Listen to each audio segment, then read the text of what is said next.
We're currently at the kennels where our found dogs are boarded if they're handed into the council. This is the back of my van. There's obviously, as you can see, there's 2 kennels there, so we can carry more than 1 dog at a time. The kennels are very safe and secure. And once we get to this location, this is one of the kennels where we board our dogs. So basically, if somebody finds a dog, you have a legal duty to notify the council that you have found a dog, and the dog warden needs to come and cite that dog, photograph that dog, because we have our own live web page on Facebook, I believe, where the images of the dogs are stored overnight, so people who've lost their dogs can look online to see if their dog is within our kennels. If so, they can make arrangements for it to be returned the next day. This is a scanner, so when we do get a found dog, the first thing we do is scan it to see if it's got a microchip, and if it has got a microchip, we will then contact the chipping company, and if people have kept their details up to date, we will be able to contact the owner through that microchip. If it's not got a microchip, then obviously it will come straight to the kennels, or if it has got a microchip and the details aren't updated, it will come to the kennels. They'll be held here for 7 days, dogs, and if the owner doesn't come forward after 7 days, all the dogs go to rehoming centres to get rehomed. None of them are destroyed unless there are medical reasons.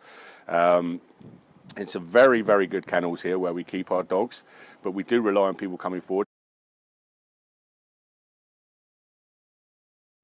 Currently, the legislation requires that all dogs must have a collar with a tag on identifying the owner. As of April 2016, next year, that changes to all dogs must be microchipped, but that microchipping is to run alongside a tag and not in replacement of it.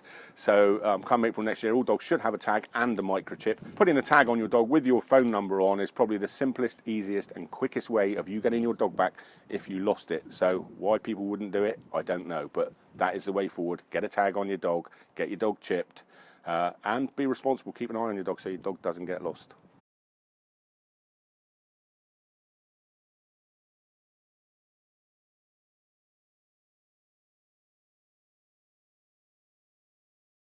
So if your dog is collected by the council, if it's collected within normal working hours by a dog warden, obviously there will be fees to get your dog back, and those fees are a £25 statutory release fee. It's set by central government. It's nothing to do with Cornwall Council, and we can't waive that fee in any way.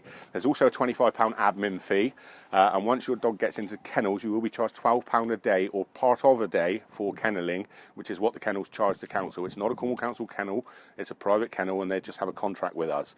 So obviously the fees involved have to be paid before your dog will be returned, and they have to be paid in full.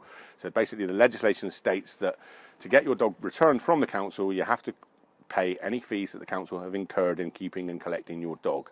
That can, overnight, if it's collected out of hours, you'll have a £35 collection fee, as well as the £25 statutory release fee, £25 admin fee, and kennelling overnight. So a dog in kennels overnight, picked up out of hours, you're looking at £109.